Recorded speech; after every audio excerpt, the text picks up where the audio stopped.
We are back on the Rational Boomer podcast. Hopefully, your day is going well. It is Monday. I'm recording this on later Sunday night. So, nothing's really happened for the week as yet, but we've got a little bit of activity during the weekend, some things to talk about, some interesting things. Now, this podcast is just going to be me. We're going old school, just me on the podcast. But we will have quite a number of emails. It's been a while. I need to catch up, and that's what we're going to do here today. I wanted to talk about a couple of things first, though. Um, a while back, I talked about a story that was being reported, and I told you that it's unadulterated bullshit. I stand by that. But the story was this, that Elon Musk was on the floor of the Oval Office, curled up and crying because of what's going on with Tesla, and that Donald Trump was on the ground consoling Elon Musk. Now, the idea that Elon Musk might be crying and whining and pouting and doing all those things, 100%, I can see that happening. But the idea that Donald Trump is offering some empathy to Elon Musk, I find that hard to believe. Donald Trump is a malignant narcissist. They don't do that. They aren't sympathetic. They aren't empathetic. They're sociopaths, so it doesn't make any sense. And Donald Trump actually getting down on the ground in a dirty diaper, squishing on the floor to help compose Elon Musk just does not make sense. That said, something came out this past weekend that I find interesting. We have no way to know for sure if this is real, but I've listened to this audio recording and it sure the fuck sounds real. And it's believable.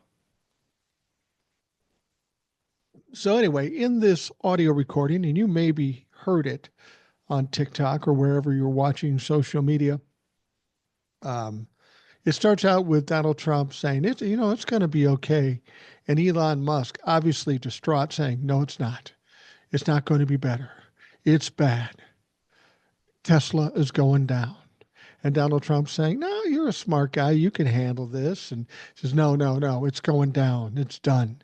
And he says, well, this'll all come out in the wash, as they say, and they'll start buying them again. And then Elon says, well, I hope so. That sounded real to me. If it was AI or something, they did a hell of a job because it seemed like a real conversation. It maybe even sounded like Donald Trump was being empathetic, and that wasn't happening there. Elon Musk is obviously concerned, worried, upset. Because if Tesla continues to go the way it's going, his world falls apart. And I think we're all pretty excited about that prospect. Hopefully that does happen. I think it probably will. I don't know how there's any way back for Tesla at this point. But Donald Trump was uncomfortable with somebody getting emotional. And he had to hold back, his disdain because, well, Elon's got all the money. He's trying to keep him happy as long as Donald Trump is trying to grift him. This is an untenable situation for Donald Trump and Elon Musk. To see Elon Musk crack up emotionally, this has to absolutely disgust Donald Trump. But he doesn't want to go after him because he doesn't want to kill the golden calf or the golden goose. So this is interesting. Don't mistake what you hear in that audio recording as empathy by Donald Trump. It's not. He's just trying to get out of that situation. He feels uncomfortable as hell. And Elon really has reason to be concerned. We've been seeing what the stock prices are doing. They're dropping like a fucking rock. The number of sales is way down. This Tesla company was way overvalued, and that's going to make it an even bigger crash. And Elon's in trouble because Elon used Tesla to leverage a lot of his financing for Twitter when he bought it. So if Tesla takes a shit, it's conceivable that they come back and take back Twitter too. I've said this before. Elon Musk has a lot of money. He's the wealthiest man in the world. Maybe not now after the last couple of weeks, but he's one of the most wealthy people in the world. But everything with his wealth is tied up on paper in Tesla and in SpaceX and in Twitter and all those sorts of things. It's like a Jenga game. You pull out the wrong slot, everything falls apart. And that's kind of where Elon Musk is at this point. He's on the verge of losing a lot of shit if one thing goes wrong, and everything is going wrong. You know, it's funny. I saw an interesting meme, um, and the meme says um, it was from a Republican, and they said, when we were mad at a company, all we did is not buy their beer. But when those mean Democrats didn't like a company, they chose to burn Tesla cars. And then I went through the comments, and these people were saying, yeah, those Democrats, they're so mean. They're heartless. They don't have a heart. They're vicious. They're dirtbags. We're better than they are because all we didn't do is buy the beer. So I got thinking about that a second, and I said, well, that's a cool story, bro. But how about this? How about this? When you were unhappy with the outcome of an election, you mounted a coup, injured and killed people, and tried to overthrow democracy. When we had an election we didn't like, we accepted it and dealt with it peacefully. See, this is what they do. They get upset when people push back. And this is really making them confused. The Democrats are pushing back, that we might be going after them. And they're already playing victim. Oh, no, they're coming after us, these animals. But here's what you have to understand. Democrats and people like Democrats, independents and such, they are decent, reasonable people. The only reason that seems like a weakness to you is because all you red meat eating, mouth breathing, dumb motherfuckers, all you know what to do is to strike out when you're angry. I didn't get my way, so I'm going to take a swing at you. That's how you think. And anybody that cowers from you doing that is weak. You counted on the fact that Democrats were weak. And that's never been the case. You count on the fact that Democrats don't own guns. That's not the case. It's not that they aren't tough. It's at the level when they're ready to fight back. If I call you a Trump-la-fuck or say you're wrong about Donald Trump, you're ready to go. You're ready to fight, right? Well, Democrats aren't that unreasonable. They aren't that triggered by this shit. But I will tell you this. If you go and take away their only source of income, if you take away their medical care, if you hurt their kids or their grandkids, well, now you're going to have a fight. These reasonable, compassionate people have nothing to lose. And they're going to come after your shit. They're going to come after you fucking hard. Yeah, you're going to cry about what's going on with Tesla. Well, it's only just begun, motherfuckers. Tesla is going to crash and burn. Even if the Tesla Corporation calls Elon Musk in and say, God, you got to come back to work. You got to stay out of this mess. Or you just have to leave Tesla altogether. The damage has been done. Tesla is associated with Elon. It will always be associated with Elon. Elon is the villain of the world and certainly of this country.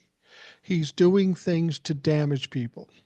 Now, people have said, well, he's autistic. He doesn't understand. I don't give a fuck if he understands. If you're hurting other people, I don't care what your disabilities are. You need to be stopped. Now, there are reasonable people that could stop him. Donald Trump, well, he's not reasonable. But certainly the Republican Party could stop this, but they're too cowardly. They won't stand up to Donald Trump, and they certainly won't stand up to Elon Musk. So this isn't going to end well. As I've told you before about malignant narcissists, they can never admit they're wrong. And this is what I see Elon Musk doing. He's doing all these things wrong. He's getting a huge backlash. And then he goes on TV and says, I don't understand why everybody's so angry. Everything I've done has just been productive. He doesn't even understand. He doesn't see it. He thinks he's being productive. He's socially awkward and he's odd and he just doesn't get it. It's not even about lying with him. I really believe he doesn't understand what he's doing, and this is confusing. Like Donald Trump, all his life, he's been in his family and with his businesses. He's always had a lot of money, and no matter what he says, people nod their heads and go along with it. But then Donald Trump and Elon Musk are in a bigger theater now. They're in the stage of this country, the government, and the world. They aren't the biggest, toughest people in the world. They think they are. They want to make people believe they are, but they're not. People can push back. Elon Musk and Donald Trump isn't bigger or stronger than all of us. We become the last line of defense, and we are fucking showing up. And it's going to get bigger and worse and worse and worse. Donald Trump thinks he can talk his way out of anything. Oh, let's sell some Teslas on the White House. Let's talk nice about this. Or let's push Elon Musk cars.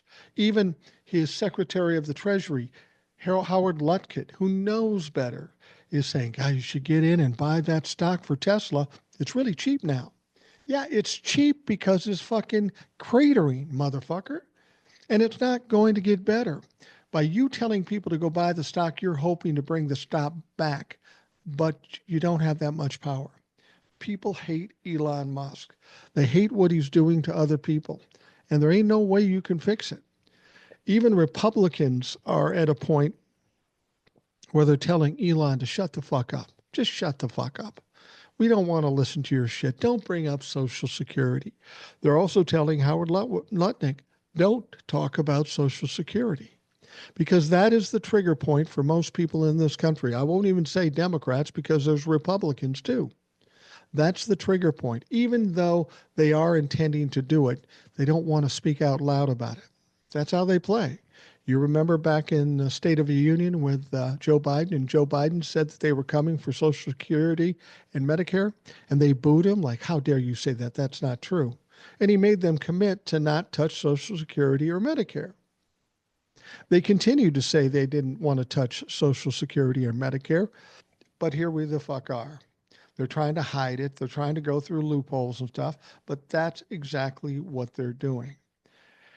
There's a lot of people that come on my lives and such, and it's absolutely heartbreaking. People who survive solely on Social Security, or the majority of their income is Social Security. And without that Social Security, they would be absolutely devastated, maybe homeless, maybe starving. I'm upset by the idea that they might touch Social Security, but I'm just as upset that you're putting these people through this. Life in this world is fucking tough enough. You don't have to put that kind of stress on people for no goddamn good reason. You don't have to do that. But if you do that, there's going to be some recompense. There's going to be some blowback. There's going to be some accountability laid out. And trust me, it's coming. It's already starting to come. We're seeing tens of thousands of people show up at protest. AOC and Bernie Sanders held a rally down in Arizona, Tempe, I believe.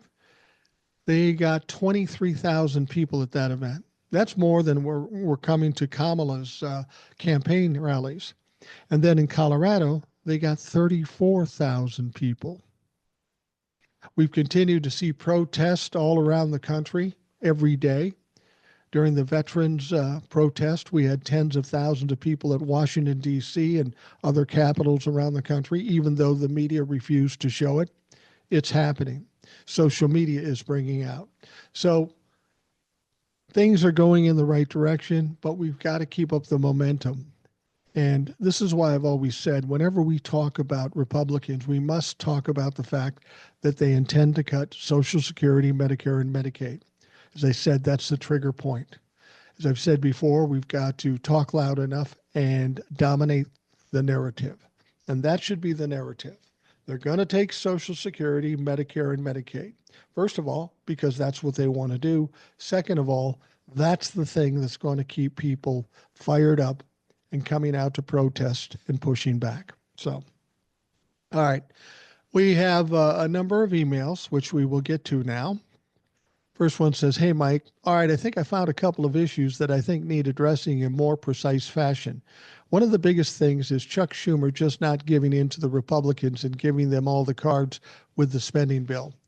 I'm really angry about this, and it feels like the beginnings of sane washing the Republicans as they stand now.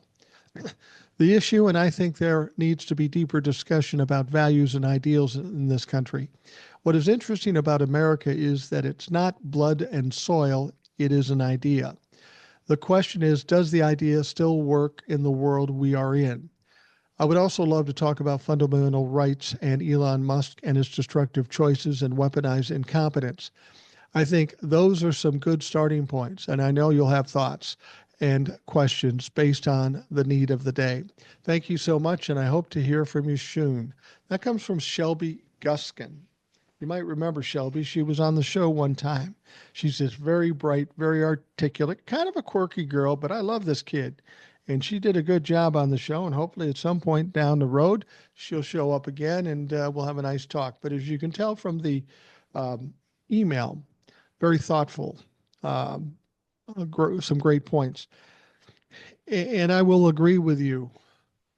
Since day one, the media in this country, all media, Fox News, MSNBC, CNN, they always try to sane wash what's going on with the Republicans. They could be doing the craziest shit and they'll act as if it's just something normal. Um, Now, the one question she had that I thought was interesting, she said, what is interesting about America is that it's not blood and soil, it is an idea. The question is, does the idea still work in the world we're in? I understand what she's saying there. We started out as a flat out democracy. That's what we've been for hundreds of years, couple of 100 years, 250 years. And she's saying after going through this, when we come out the other side, are we still going to be in line to be what we once were? And I've always said that after we go through all this, it will be better, it will be good, but it will be completely different from what we are used to. And I believe that. And in as far as whether our democracy is the best thing for us, I think it is. But here's where the problem lies. We're in a situation now with the democratic system, and the Republicans are trying to overthrow it. But they aren't the only ones that are culpable in this situation. They are not. Democrats are too. Because see what happened with our democratic society, our government, is that we were apathetic. We sat back and let people do whatever the fuck they want. And guess what? They did exactly what they wanted. And you know what they wanted to do? They wanted to enrich themselves, Democrats and Republicans alike. What runs our democratic government now is big money, which seems like something only the Republicans would do, but don't make any mistake, the Democrats do it too. I said before, I hate all Republicans, but I hate a good percentage of the Democrats too, because while they're better than Republicans, because they're not trying to overthrow the country, they are still grifters and they're greedy and they're working for themselves, not us. So as we come out the other side, do I think things will be the same as what we had? I hope not. I hope not. I hope what's going on now, as tragic and difficult as it is right now, opens the eyes up to everybody in this country. It's already helped in one regard. We're not as apathetic anymore. There's a lot more people engaged in what's happening than has ever happened before because of the shit show we're having to deal with. So when more people are engaged and all this corrupt criminality is brought to the surface, this gives us an opportunity when we're in a position to do it with power in the House and the Senate to cleanse ourselves of this bullshit. We certainly have to do that with Republicans, but I think we need to do that with Democrats too. Will it be different? I hope it'll be different because the democracy we had prior to Donald Trump was okay, but it's not what it was supposed to be because we had a lot of people taking advantage of the situation and enriching themselves. We need to cleanse that out of the system. So hopefully we can have a more pure democratic society after this all ends. But that's a big F. If people get off their asses, if people actually vote, if people stay engaged.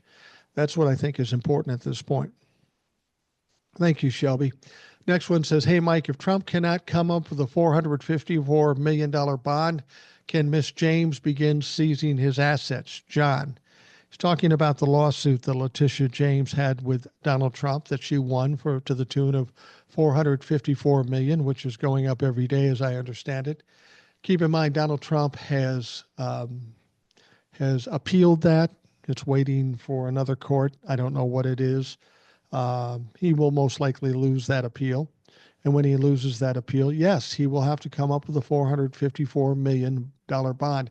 I think he's got 175 in there or something, or 150. So he's going to have to come up with the remaining $300 million, president or not. This is a civil suit. This has nothing to do with his immunity. He tried to claim immunity with this, but Letitia James and the judge said, fuck no, you're going to pay. It's going to be interesting to see when that happens. And you bring up a good point. I hadn't thought about that case for a long time, but I'm going to look into it and see where it's at and what we can expect when it does finally fucking come due. But if he loses his appeal, yeah, he's going to have to pay the money. All right, next one says, hi, Mike, 2 quick points. Number 1, protest against Musk and his companies, protest against elected officials' office is all fine. People should manifest against propaganda media outlets like Fox News and Newsmax, and also in front of the offices of all those influencers. They are the ones who carry the bullshit for the fascist pigs. Remember, whenever there is a coup d'etat, they usually go for the media's first. Please pass it on to Old Soul. Well, I'm sure she's listening and she'll have some input too. But you're absolutely right. These boycotts of Tesla and such are nice.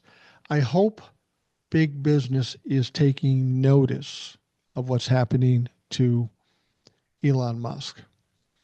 These people think they're immune from anybody, any of us peons striking back. Take a close look at Elon Musk. Just take a close look at this motherfucker and what's happening to him.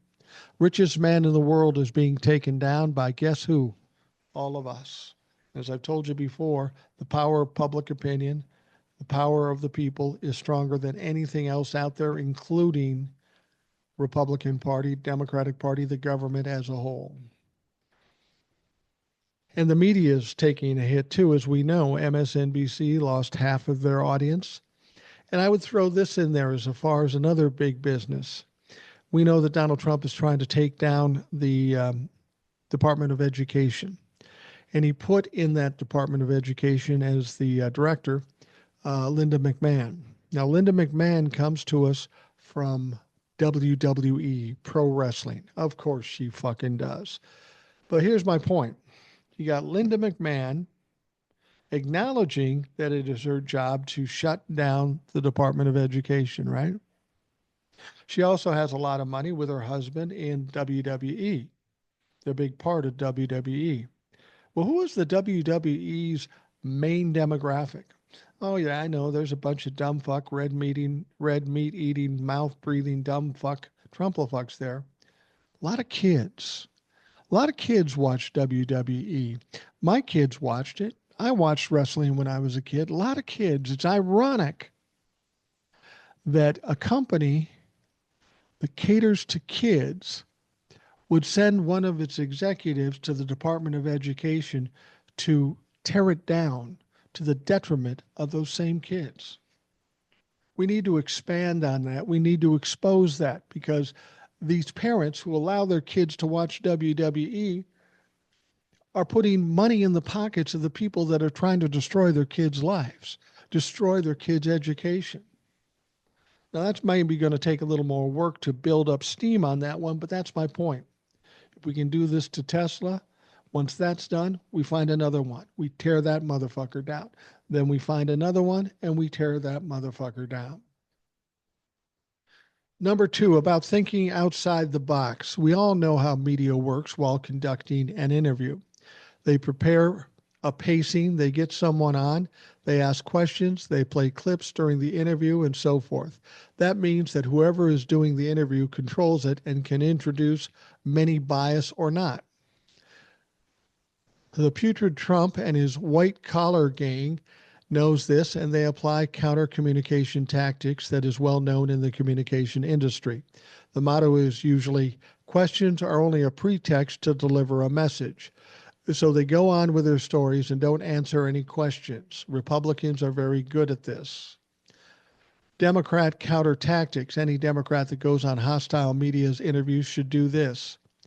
Do the interview from afar. Do not go into their studios. Do not give them the home ice advantage. Also have a tech partner fact checker along your side. Number three, set up a screen next to you facing the camera, using this screen to play your own clips to debunk the bad faith interviewer. Don't answer questions. Tell the good story. Where are Democrats' communication experts? Man, they're so unorganized. Panzer. I agree with you, Panzer. There's a real simple way that the media can counteract the lies and the bullshit, though, without doing all that stuff. I'm fine with that. And I think you're right. The Democrats, when they go on Fox News or wherever they go, they should use those same tactics. But the bottom line is that doesn't get us the information we need, whether Democrats do it or Republicans do it. As somebody who's done a lot of interviews in my life, I've done famous people like former Vice President Nelson Rockefeller when he was vice president. I talked to Muhammad Ali. I've talked to a lot of people, a lot of sports people too. And interviewing is an art to a certain extent.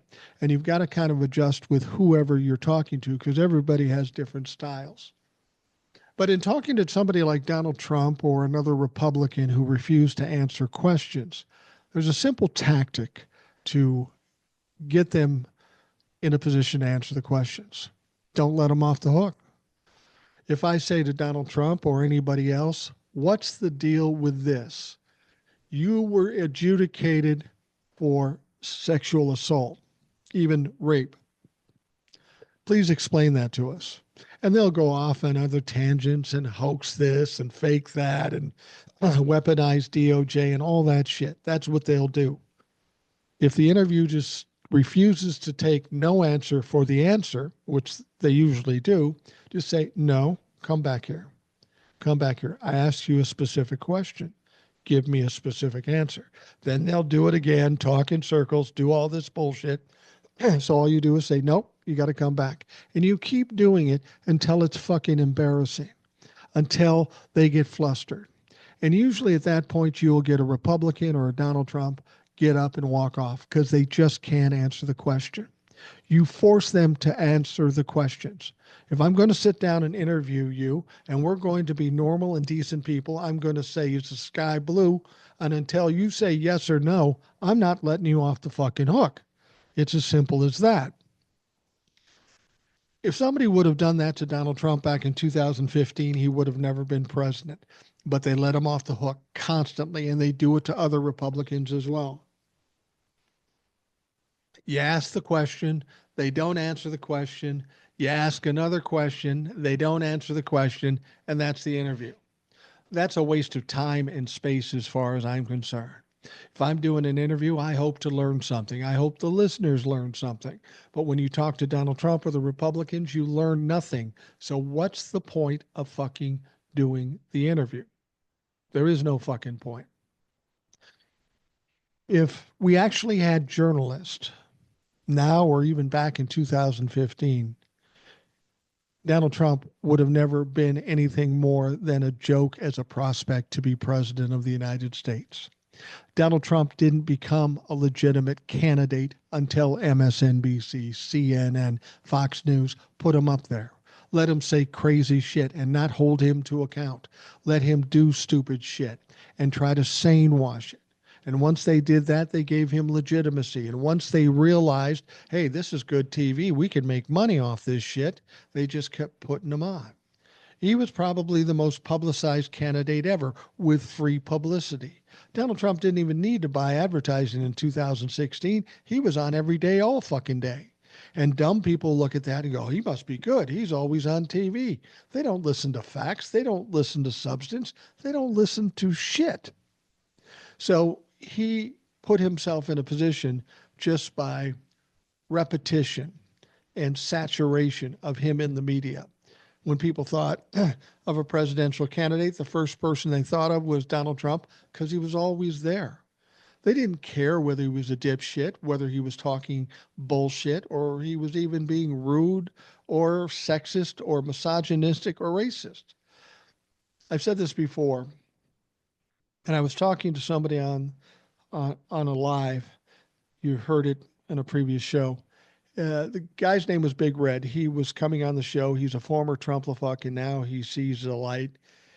And I said to him, I said, For my money, what I believe, why Donald Trump has the following he does, because these are people who've had tough lives. They've never been able to break through. They've always struggled. They feel oppressed by government. So when somebody comes along, no matter how stupid this motherfucker looks, and says, look, I hate the government too. You're right. They took advantage of you. And I'm going to fight those motherfuckers for you. I'm going to fight them tooth and nail. They got behind that person because that's all they had. That's the only person that was speaking their language. And Big Red agreed with me that that's probably the case with quite a number of Trump-lefucks. They're marginalized people. They've had tough lives. They haven't had the best luck. And they think the only way out is to fight. And when one guy stands up, no matter how stupid and how much of a liar he is, says, I'm going to fight for you, they get behind him. They get behind him and they are ready to fight. And they will back this person no matter what, no matter how stupid, no matter how criminal that motherfucker is. They will stand behind him and they will stick with him, even if he fucks up, even if he breaks some laws.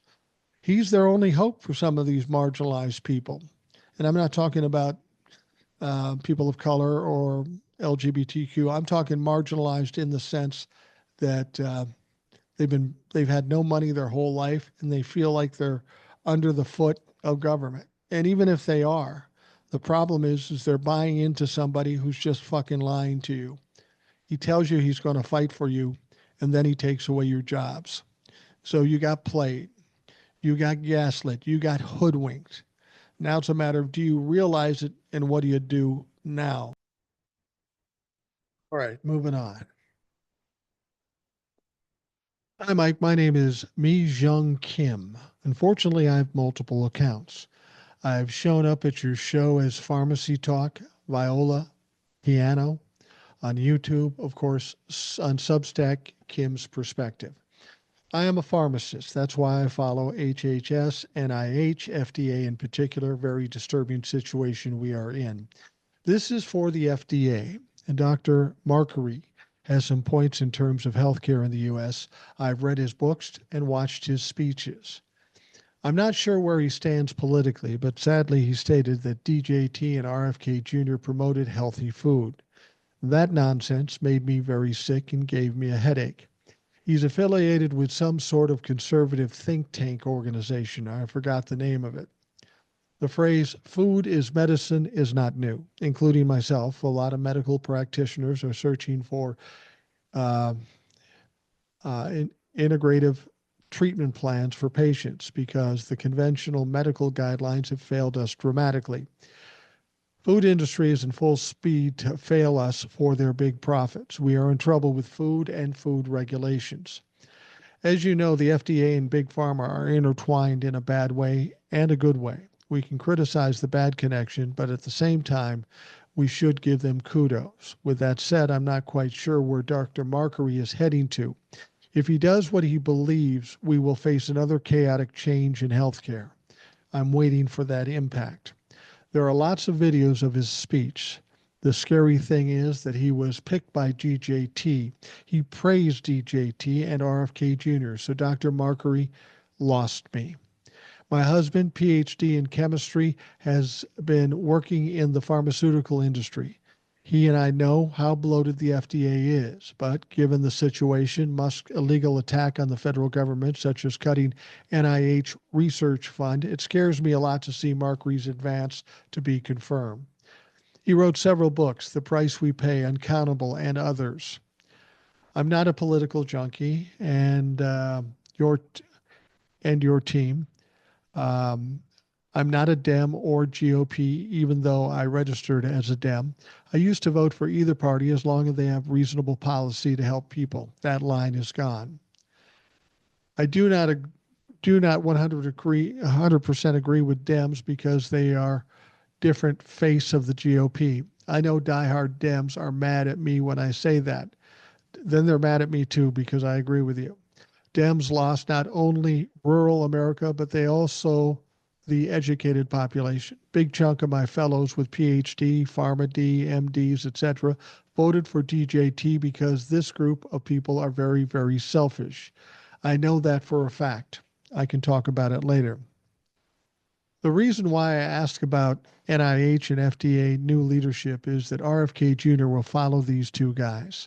These two men will be the center of HHS, in particular, the FDA commissioner. He has been lobbying Washington for a while. Finally, he got his chance. You and I both know their time is in the number under DJT, but it's critical to know what these two men are up to in healthcare.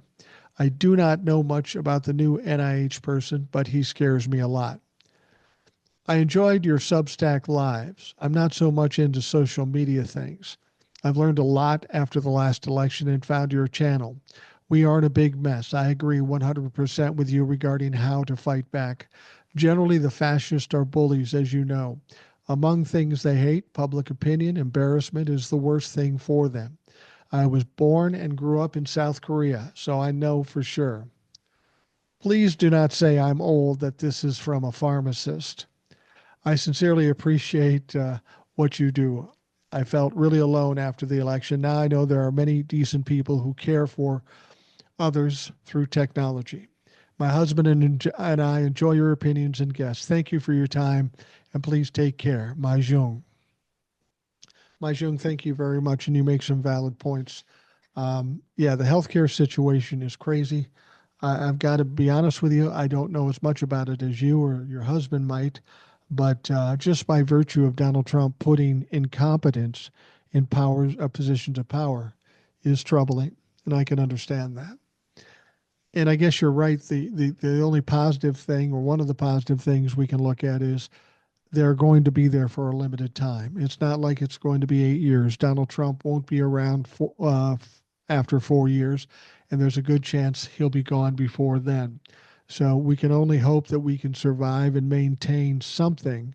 So when Donald Trump is in fact gone, there's something left to restore. Thank you very much, Mahjong. All right, next one says, "Hi, Boomer. I'm sitting here listening to you and Old Soul. Please broadcast the next economic blackout event is March 31st. Encourage people not to spend any money on March 31st. Thanks, Sherry." We just did that. The next economic blackout, March 31st. Do not spend any money on March 31st.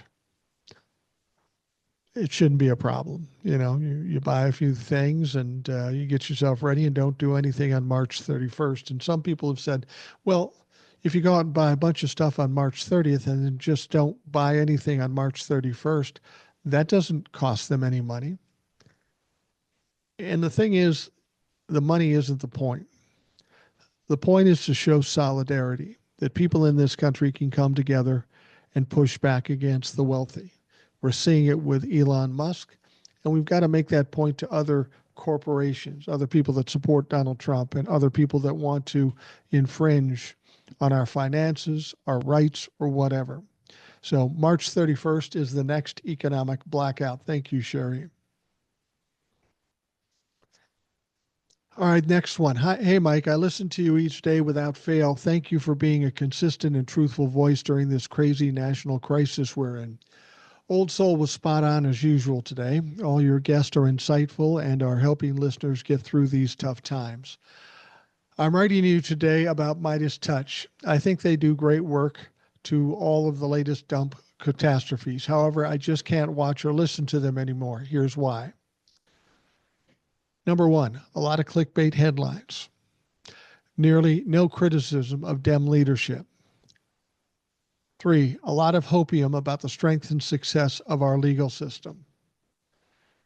Number 4, staying silent on the biggest culprit in all of this, Merrick Garland, when he was in office. Number 5, missing opportunities to support protest in the U.S. And I'm with you there. See, the one thing you have to understand about Midas Touch, they are doing the right things. They are giving the right information. And I'm glad that they're successful. I have the same problem listening to them. I prefer to get my information quick and concise, and that's not how they do it. And you have to understand why they do what they do. I'm not a business here. My goal is to get you the information. When you're a business, you also have to make money. You have to consistently get views. You have to build followers. And of course, I want to do that too, but I've never done anything with the intent to try to get followers or get views. I figure if I do a good job, people will watch, people will follow. And that's pretty much how it went. I decided to let the chips fall where they may. I'll just do what I do. If it works, it works. If it doesn't matter. Clickbait headlines. Again, this goes back to the fact that they're a business. They're trying to generate money. They've got to support people who work for them and do all these things. That doesn't make them a bad source. It's just, to me, I have to wade through a lot of shit to get to what I want. They'll give it to me, but I can find easier ways and quicker ways to get it. So while I support what the Midas Touch does, I'm not really a consumer of Midas Touch because it's just not the way I choose to get my information. But despite what they say, Midas Touch is becoming an access media. They seem to avoid tough questions, particularly of the Dem leadership. And again, that's because they're a business. They have to worry about whose toes they step on. That's what I enjoy about what I do. I don't give a fuck whose toes I step on. If you're working against this country, Democrat or Republican, too fucking bad. And if you don't like me because I speak badly of the Democrats, I suggest you watch the Midas Touch. If that's what you want, get the good news and they won't step on the toes. But we're in a situation now where we've got to fix a lot of things and we've got to have everybody on the right track to do it. And some Democrats just are not. Continuing on, but access has its price. I think some people are starting to see this and are also dissatisfied with all their self-promotion. It seems that they have massively profited off all the dump BS, just like establishment media. We don't really need more reporting on dump catastrophes alone. We need platforms that support action and protest. We are heading into dangerous times and we need to fight for real. We are reporting ourselves to death, so to speak. How much more do we really need to know about Donald Trump? He is dangerous and has harmed our country badly. 10 years of this shit. Midas Touch seems to avoid and or suppress certain topics to stay in line with the Democratic Party leadership. This is not a good thing and has its own costs. It also seems that other shows in their network have their marching orders not to lean too heavily into certain topics and to push the hopium. It is a part of the business model. The 5-Minute News show, which is part of their network, is one podcast that I will listen to. Anyway, very disappointed in MT and Dem leadership. AOC, Bernie, Jasmine, Walz, and a handful of other leaders are out there fighting loudly with integrity. Thank you for doing what you do. You, in my humble opinion, are doing it the right way with integrity and without sensationalism. Thank you for putting your voice out, putting your voice to how many people feel about the harm being done to our country. P.S. It was cool to hear that Old Soul was at Jessica Denson and Cliff Cash's veterans protest over the weekend. I was at their first protest in D.C. in January. All the best, John. And John, that's a great email. I concur with everything you say there. You're absolutely right. I mean, I do it because I'm so amazed by some of the dumb shit that Donald Trump does. And we need people to understand how dangerous things are. And we talk about what Donald Trump does. But here's a lesson we learned. In the November 5th election, leading up to it during the campaign, what did the Democrats do? They talked about how bad Donald Trump was, how criminal, how corrupt he was, what he's doing to this country. We pounded that into the fucking ground, and the Democrats lost. So what's that tell you? That tells you that's not the message we need to send. It's pretty clear Donald Trump is a pile of steaming shit. We know that. We should report the things he's doing because some of it is scary and some of it will impact all of us. But the Democrats need to take notice. If they're going to do this right, if they're going to win in 26 and 28. If going after Donald Trump doesn't work, then don't do that. As we've said before, the Democrats have seemed to have lost touch with the people of this country. So instead of strictly going after Donald Trump, what they need to do is tell us what they're going to do for us and tell us how they're going to do it. While people are suffering under Donald Trump's regime and the problems that he's bringing to it, tell us how you're going to fix it, what you're going to do, and be specific. When you do that, you will get people's attention and you will get people's votes. Thank you, John. All right, the next one says, "Hi, Boomer. I was listening to your podcast with Will tonight.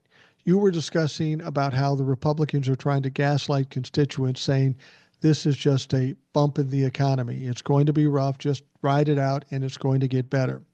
And we all know this is a total joke. I know many won't remember this reference to a movie called The Poseidon Adventure. Of course, I have to pay homage to the great late Gene Hackman. As the story goes, when a handful of survivors are making their way to get out of the bottom of the hull of the ship, which was now on top, they come across a group of people that were following one man the wrong way that was going to lead them to their certain deaths, but no one could convince themselves otherwise to turn around. That reminds me of Republican voters. They will stick to the very end, no matter what happens, to vote Republican no matter what. That's what's wrong. The blind loyalty of these scared masses of people that will believe anything they hear. They are more people who are independent, critical thinkers that are not scared, that will make it, like your followers and listeners to your show, that have the like mind that this orange moron has to be destroyed, just like the mustache man in Germany. This country is founded on independence and constitution and rule of law, and it will prevail. Rhonda from Washington. You know, you're absolutely right about that. And this is what I was talking about earlier. These people think they found a savior, a messiah of sorts that is going to take them out of the trauma and turmoil that their lives have been most of their lives. They feel marginalized. They feel like they're being oppressed and held down by the government. So we must fight the government. Donald Trump tells you he's going to fight the government, and you get behind him because that is your only hope. That is the only person that's saying that, or the only person that you're listening to. And because it's your only hope, you're willing to listen to all the bullshit and believe virtually everything. That's a tough nut to crack. All right. Next up, hi, Mike, listening to Ed and the subject of equity investors. The airline I've been with for 25 years will likely be gone or a smoldering mess in 4 years. We've been infiltrated by equity investors. It's sad. Nothing good comes from these motherfuckers. Makes me wonder if I will have any travel benefits when I retire. On a different topic, over the last 20 years, I've become somewhat ossified, sometimes to TJ's disdain. He's way more pro-USA, TJ the plumber, by the way. He's way more pro-USA than I in that regard. I have my own surrogate family and friends in Australia now and spend as much time there as I can. I was going to take a job there around 2009, but chickened out. Recently, Old Soul discussed mainstream media reporting. I agree with her, as for years I've only watched ABC Australia, which also features DW News Berlin segments. In the U.S., I listen to your podcast in KBOO Portland only. Which brings me to the topic of Trumpism infiltrating Australia now. Fuck. It is. Most people hopefully won't get sucked into it. That's the piece of shit billionaires Gina Reinhart, who partied at Mar-a-Lago, Clive Palmer, who's starting the Trumpet Patriot Party, Peter Dutton, opposition leader who plays the Trump playbook and is aspiring to be the next prime minister. Fuck no. He's a racist, dividing pile of shit, and sadly heaps smarter than Don Maroon, or moron. I follow an intelligent guy in Australia named Carrick Ryan on Facebook. Sometimes I feel he would grasp better knowledge of the goings on here if he would listen to your podcast. I suggested it after he posted about so many negative maggot podcasts and outlets. His cry being, are there any reasonable things to listen to in the USA? Well, there is. Not just me. There are other people too. I even suggested him guest on your show if the topic of Trumpism spreading around the world would be worthy of discussion. Absolutely would be worthy. Put it this way, if he listens once, he's qualified to come on the show. That's all it takes. Perhaps you'll hear from Carrick. Hopefully, Diaper Don is choking on a Big Mac as I conclude this email by saying, keep up the great podcast. It's helping me a bit with my sanity. Cheers, Liam. And thank you for that, Liam. I appreciate that immensely. And as I've told you, when I started doing TikToks, it was mainly to get things off my chest, try to inform people, and keep my own sanity. When I started hearing from people saying, you keep me sane, you talk me off a ledge, I quickly realized that now I have a responsibility. If that's what I do, if that's what's being accomplished by doing the TikToks and the podcast, people are in need of that.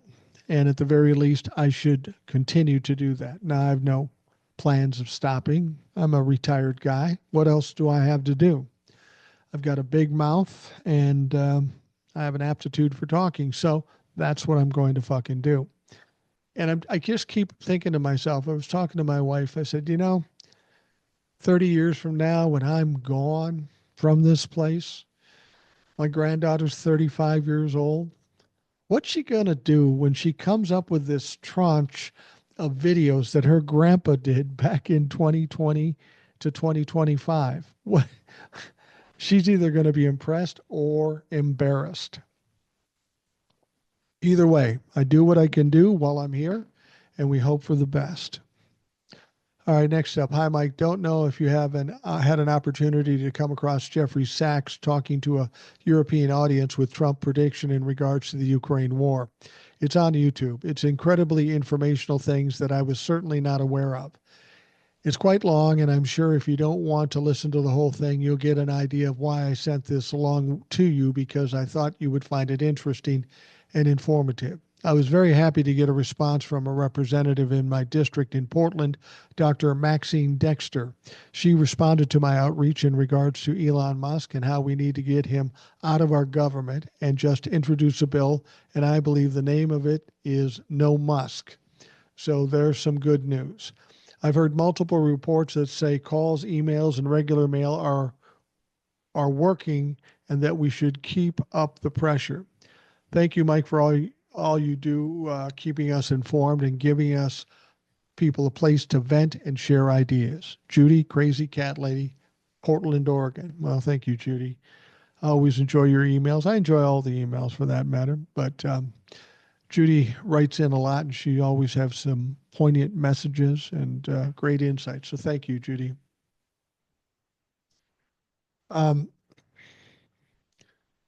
Please this comes from J. Robert. Please put eyes on this story, sir. Assassinations on U.S. soil of our public servants needs to be in the top of the story. And what J. Robert is talking about is this, I think it was a district attorney, Jessica Aber. She was appointed by Biden. She was like in her mid-30s, and she was found dead in her apartment or condo or wherever she lives. There's been no indication of what she died from, but it is certainly unusual that somebody that young would die. The fact that she was appointed by Biden and the fact that she is a prosecutor, that is interesting. And I'm afraid to say this, I have a feeling we're going to see more of this as Donald Trump and the Trump-la-fucks get more backed in a corner. They're going to lash out. And that could mean more of this type of thing. I hope that's not the case, but we can see how it's possible. J. Robert, thank you for your input. Next one says, Mike, can the Trump administration eliminate Social Security for everyone currently receiving benefits? I'm planning to retire in the next 3 years, and I'm really worried. I thought the money we contributed to the system was guaranteed to us upon retirement. I'm very concerned about this. In my opinion, I think he is frustrated by the court issues and might try to undermine America while trying to take as much money as he can and potentially flee to Russia. John. Yeah, I don't know if he's fleeing to Russia. Can they eliminate Social Security? Donald Trump alone can't eliminate Social Security. That would have to be something done by Congress. Now, that said, he can go in there and cause some chaos and create some stumbling blocks and that sort of thing. But as I've said earlier, we're already seeing that Social Security, Medicare, and Medicaid is a trigger point for a lot of people. Tens of thousands of people are protesting. If they were to even miss a payment, this country is going to wreak holy hell on Donald Trump and any Republican. That's what's going to happen. You want to see the village people, and not the village people that Donald Trump likes, the village people, generally speaking, with the pitchforks and the torches. That's what's going to happen. You're already seeing them burn Tesla cars. So this, can he eliminate it? No, he can't. Can he cause it problems? Yeah. But if he does, this is going to be political suicide for anybody on the right side. I have to be positive about this. I mean, I'll be honest with you. I get Social Security. I earned it. I paid into it. This is the funny thing. All these billionaires say it's an entitlement and we should just cut it. I mean, Howard Lutnick had the audacity, and he made the mistake in saying, I don't think most people would even miss getting Social Security if they didn't get it. And the ones that squawk the loudest would obviously be the fraudsters. I'll tell you who would squawk the loudest. The people who survive, literally thrive and survive on those payments. They have nothing else. Without them, they could not survive. They couldn't pay their rent. They couldn't buy food. They couldn't buy anything that they needed. And here's the other thing people have to understand. If you cut off the benefits of 70 million people, that's how many people get Social Security right now. If you cut off the benefits and they had no money, do you realize what that would do to the economy? It would fucking crash the economy. They can't really get away with it unless they want just a pile of smoking rubble when it's all over, because that's what it would be. Now, when I do the podcast, and I've done TikToks for the last 4.5 years or so, I always try to use common sense and logic. And that's usually served me well. But I did that with the November 5th election. Logic told me that Kamala was going to win easily. Common sense told me the same thing. Well, fuck me running, because that didn't work. So we have to consider in this world now, common sense and logic isn't always the right way to go, because there's not a lot of logic going in what's going on now. But things are going so badly for the Republicans, for Elon Musk, for Donald Trump. There has to be a shift going on. Donald Trump's strength, whatever that might be, has to be fading at this point. All right, the next email says, Hi, Mike. This is my second time writing you. You know me from the comments on YouTube with the tag Spacer. I have an idea for the Democrats that I wrote under one of your videos. I think that all the Democrats with self-respect and courage left should just spend their time campaigning, protesting, and organizing like Bernie, Tim, AOC, etc. The Democrats in Congress are just handing Trump everything he wants. The Democrats have been rolled over thanks to Schumer and Pelosi, that the good Democrats left might as well just not show up to the floor and instead campaign, protest, and organize. It may sound naive to leave Congress to the Republicans, but at this point, with what happened with Schumer, there really is no point for Democrats to even be there.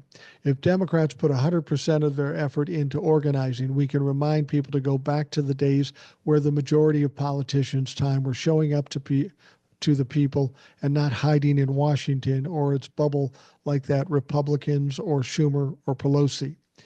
With this message of the CR, the government might as well be shut down anyway.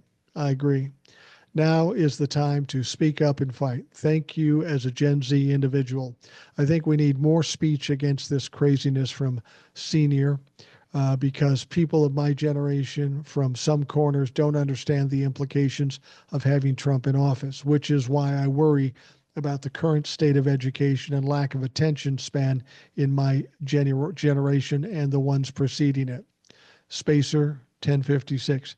Well, you make an excellent point. And I do agree with you. If you're telling us that you can't do anything because Republicans have the majority in the House and the Senate, fair enough. But as I've said since November 5th, Spacer's absolutely right. We've got to use the tactics the Republicans used. We've got to be loud, carry the narrative, remind people that they're taking away Social Security, Medicare, and Medicaid. We've got to be loud. We've got to be protesting. We've got to make noise. We've got to own the narrative. Spacer, you're absolutely right. I mean, it doesn't seem like a lot to do, but as you pointed out, that may be all we can do at this point. So whatever we have left to do, we ought to kick some ass in the process of doing it. All right, next up, good evening, Mike. I just want to tell you your posts and shows are awesome. I'm a government employee. For 36 years, I was planning retirement when I'm 65. I'm 62 now. With all the shit that's going on, I'm putting in my papers now. I have a friend that was there for 25 years, got a supervisor job 8 months ago, lost his job 3 weeks ago. Well, Mike, keep up the great post. My name is Steve. Well, thank you, Steve. I appreciate that. And I'm sorry about the position you're in. I will tell you this. I retired at roughly about 60, 61, and I don't regret it. As long as you have enough wherewithal to retire, by all means, keep yourself busy, keep yourself engaged, worry about what's going to happen to your kids and grandkids, and continue the fight. But you probably did the smart thing at this point. 3 years from now will be the end of the Donald Trump term, and God knows what kind of mess will be left over from it. At 62 years old, now is the time. I was talking to somebody earlier today about this. I said, when I turned 60 years old, I told my wife, I got maybe 20, 25 years max left. And of those 25 years, maybe 15 where I'm viable, where I can move around and do things. So I'm going to do what the fuck I want, the way I want to do it, and I'm just going to have fun. I spent my entire life dealing with stress and strain, juggling and struggling with life. Life is hard. Life is difficult. And when you're young, you can deal with it. But as you get old, there should be that time when you're just able to relax and enjoy life for the golden years, if you will. Thank you, Stephen. Best of luck. Next up says, hey, I want to correct what I said on the last live because it was important to share accurate info. The people in the chat were actually correct somewhat. The lobby of Trump Tower is not private property. I actually learned this on Michael Cohen's podcast. Apparently, that was an agreement the Orange Monster made with New York City, so the panel was wrong since the protesters were in the lobby. Check out Wikipedia. Plus, I'm sure you can find additional support on the topic. Take care, USV Lady. That was a conversation we had on a live. It wasn't the last one. It was the one previous to that. And they were pulling people out of Trump Tower's lobby. And people were supposing that the police were dragging people out of there because it was private property.